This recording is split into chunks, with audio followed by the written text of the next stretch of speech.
इस्तीफ़ों की और इस्तीफ़ों के मामले में भी इख्तलाफात हो गए, लेकिन जो सब इस्तीफ़ों से पहले एक इम्पॉर्टेंट बात है वो रहना जाए, वो है ट्रैक टू डिप्लोमेसी जो है, ट्रैक टू डायलॉग ख़ास तौर पे।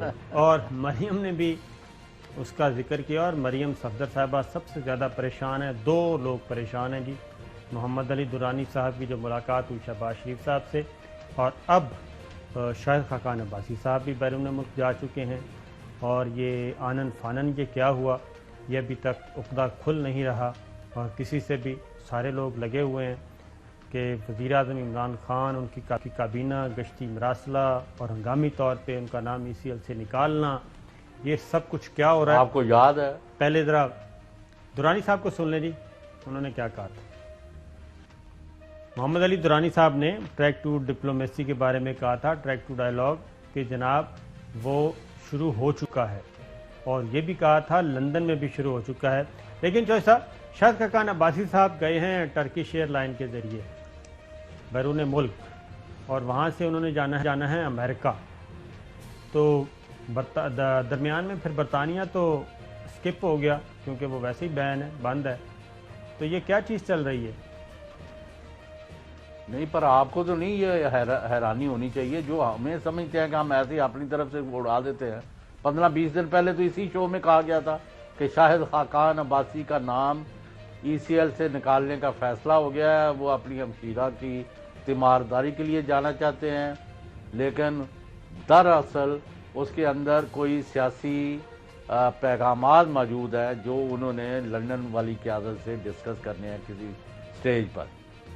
तो मतलब है कि उनको समझाया तो यही जा रहा है कि अगर आप इसी तरह फ़ौज की क़यादत के ऊपर हमले करोगे और जमहूरी तौर पर मुंतखब हुकूमतों के ख़िलाफ़ यानी मुहाज़राई पैदा करोगे, कि उसका नतीजा तो एक ही निकलेगा कि सीधा सीधा मार्शला लगेगा जो रूथलेस अकाउंटेबिलिटी भी करेगा और इन सब को सीधा भी कर देगा।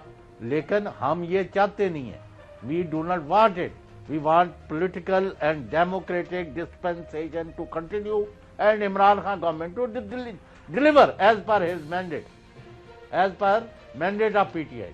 लेकिन मुझे ये शुबह नहीं है, मैं आपको पता है, मैंने पहले भी आपको इस्लामाबाद में बैठ के कहा था किसी जगह कि ये अब मार्शला की राह हमवार करना चाहते हैं। इनके तमाम जो हथकंडे हैं वो नाकाम हो गए हैं। किसी जगह मारामारी, खून खराबे का माहौल पैदा हो, फौज को बुलाया जाए और जिसके नतीजे में फौज जो है मुल्क को पूरा मुल्क जो है फौज के हवाले करना पड़े। अब इनकी सारी तदबीरें जो है नाकाम हो गई।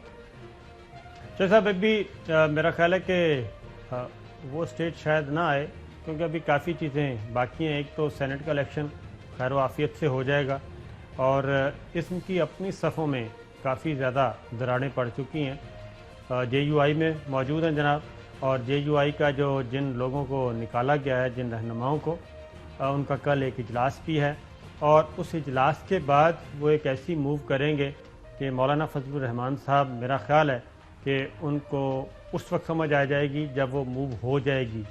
एक तो ये ज़हन में रखिए। दूसरा, मुस्लिम लीग नवाज़ के अंदर भी आपने कहा शाहिद खाकान अब्बासी साहब भी, और जो मुस्लिम लीग नवाज़ के अंकल्स हैं उसमें पार्टी में मौजूद अंकल, जिनको ये कहते हैं 4-6 लोग, जिनको ये कहते हैं ये विकेट के दोनों तरफ खेल रहे हैं, एस्टेब्लिशमेंट से मिले हुए हैं।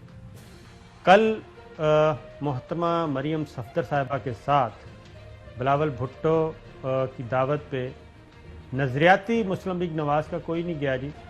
वहाँ पे हमें ख्वाजा आसिफ साहब नज़र नहीं आए, हसन इकबाल साहब नज़र नहीं आए और राना तनवीर साहब नज़र नहीं आए। जो सीनियर रहनुमा है, ख्वाजा साहब, ख्वाजा बिरादरान नज़र नहीं आए, और ये तमाम के तमाम लोग वहाँ पे हमें नज़र नहीं आए। मरीम नवाज ग्रुप था वहाँ, वो मरीम नवाज ग्रुप जी, बहुत, उससे आप अंदाज़ा कर लें उनके साथ कौन थे। परवेज़ रशीद साहब, जनाब ज़ुबैर साहब और मिफ्ता इस्माइल साहब, और इनमें सिवाय परवेज़ रशीद साहब के बाकी दोनों ज़ुबैर साहब और उनकी कितनी मुस्लिम लीग नवाज़ के साथ तवील दौरानिया की शराकत दारी है वो आप ख़ुद अंदाज़ा कर सकते हैं। तो ये पार्टी के अंदर भी एक बहुत बड़ा गड़बड़ चल रही है और हो सकता है कि ये सेनेट के इलेक्शन में ही इस चीज़ों का खमियाजा भुगतना पड़े। अब सुनिए ज़रा कि इस्तीफ़ों के मामले में मरियम नवाज साहिबा क्या कह रही हैं, जो 2 अरकान ने इस्तीफ़े दिए। हमारे 2 अरकान के इस्तीफे किसी ने शरारत से स्पीकर के पास भेज दिए। एक सज्जाद अवान साहब का इस्तीफा है और दूसरा मुर्तजा जावेद अब्बासी का। मैं इन दोनों को भी ये कहती हूँ, भले गलती से चले गए, अब इस्तीफा अगर आपसे स्पीकर आपको कहे कि आओ और इस्तीफों की तस्दीक करो, तो कहना ये पढ़े तुम्हारे इस्तीफे, करो कबूल इनको।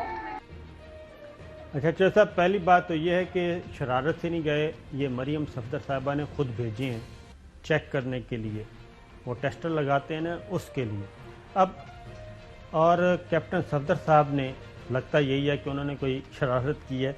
इस तरह की शरारतें वो काफ़ी करते हैं और उन्होंने अपने गिराइयों से मेरा ख्याल है बदला लिया है। और दूसरी बात, अब सज्जाद अवान साहब क्या कहते हैं कि जनाब हम तो इस्तीफे वापस लेना चाह रहे हैं। नहीं वेट ए मिनट साबर शाकिर जी, साहब, ये इस्तीफे अब कबूल होने चाहिए। जैसे इनका लाहौर के जलसे का ब्लफ कॉल हुआ ना, पहले दिन कह दिया कि जाओ जलसा कर लो, जो करना कर लो, तो आप जो इनके हाशर हुआ 13 दिसंबर, इसी तरह ये दोनों इस्तीफे भी कबूल करने चाहिए और बाकी जो लोग भी इस्तीफा देना चाहते ना दे दें, क्योंकि यहाँ ये अब मुल्क के मुहाफिजों के गालियां देने वालों का माहौल जो नहीं बनने दिया जाएगा। एक